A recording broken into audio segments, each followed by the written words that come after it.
اور تنقید روح کو زخمی نہیں کرتی. پھر تقدیر کے فیصلے بھی بھاری نہیں لگتے. جو مل گیا اس پر شکر، جو نہ ملا اس پر سکون. یہی حسبی اللہ کا اصل فائدہ ہے. اور جب دل اللہ پر ٹھہر جائے، جب دل یہ مان لے کہ میرے لیے اللہ کافی ہے، تو پھر دل آہستہ آہستہ غیر اللہ کو چھوڑنے لگتا ہے. وہ سہارا جو انسانوں سے مانگا جاتا تھا، وہ توقعات جو دل کو بوجھل کرتی تھیں، وہ سب خاموش ہونے لگتا ہے. اور دل ایک ایسی جگہ پہنچتا ہے جہاں صرف ایک نام کافی ہوتا ہے، اللہ. اللہ یہ وہ نام ہے جس کے بعد کسی اور نام کی ضرورت نہیں رہتی. یہ ذکر خاموش ہوتا ہے کیونکہ یہ زبان کے لیے نہیں، دل کے لیے ہے. جہاں لفظ کم پڑ جائیں وہاں یہ ذکر شروع ہوتا ہے. یہ وہ مقام ہے جہاں انسان اللہ کو پکارنے کی کوشش نہیں کرتا، بس اس کی موجودگی کو محسوس کرتا ہے.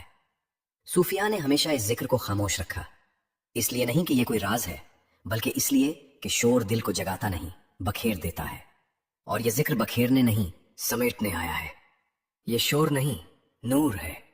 یہ آواز نہیں، ایک کیفیت ہے. لفظ نہیں، ایک نسبت ہے. یہ ذکر وہاں شروع ہوتا ہے جہاں انسان تھک جاتا ہے، جہاں دعائیں بھی بوجھ لگنے لگتی ہیں، جہاں آنسو بھی الفاظ مانتے ہیں. وہیں یہ نام دل میں خود بخود اترنے لگتا ہے. اس ذکر میں کوئی گنتی نہیں، کوئی تعداد نہیں، کوئی طریقہ جو تھکا دے. بس خاموش بیٹھیں، دل کی طرف متوجہ ہوں. سانس آتا جائے، جاتا جائے، اور دل میں بس ایک احساس رہے، اللہ. یہ لفظ بولنا بھی ضروری نہیں، بس دل میں ہو، جیسے کوئی اپنا پاس بیٹھا ہو اور کچھ کہنے کی ضرورت ہی نہ پڑے. شروع میں شاید دل بھٹکے، خیالات آئیں، دنیا کی باتیں سر اٹھائیں. یہ سب فطری ہے، مگر آہستہ آہستہ دل ایک جگہ ٹھہرنا سیکھ لیتا ہے. اور جب دل ٹھہر جاتا ہے تو سکون اترنے لگتا ہے. وہ سکون جو حالات سے نہیں جڑا ہوتا، وہ سکون جو ملنے یا نہ ملنے سے متاثر نہیں ہوتا، وہ سکون جو صرف اس بات سے آتا ہے کہ میرا دل اپنے رب کے ساتھ جڑ گیا ہے. یہ ذکر یکسوئی پیدا کرتا ہے. اندر کا شور خاموش ہونے لگتا ہے. دل کو معلوم ہو جاتا ہے کہ اسے کہاں لوٹنا ہے. اور یہی اس ذکر کا سب سے بڑا فائدہ ہے، دل کا اللہ سے جڑ جانا. نہ کسی خوف کے سہارے، نہ کسی لالچ کے ذریعے، بس تعلق کے ساتھ. آخر میں ایک بات دل میں بٹھا لیجئے، ذکر کوئی جادو نہیں، یہ کوئی فوری کرشمہ نہیں، یہ دل کی واپسی ہے اپنے رب کی طرف. اور اگر دل زندہ ہو جائے تو زندگی خود بخود سمر جاتی ہے. اگر آپ چاہتے ہیں کہ یہ نور آگے بڑھے تو اس پیغام کو آگے پہنچائیں اور چینل کو سبسکرائب رکھیں، کیونکہ بات ابھی ختم نہیں ہوئی، یہ تو دل کے سفر کی شروعات ہے. اللہ حافظ.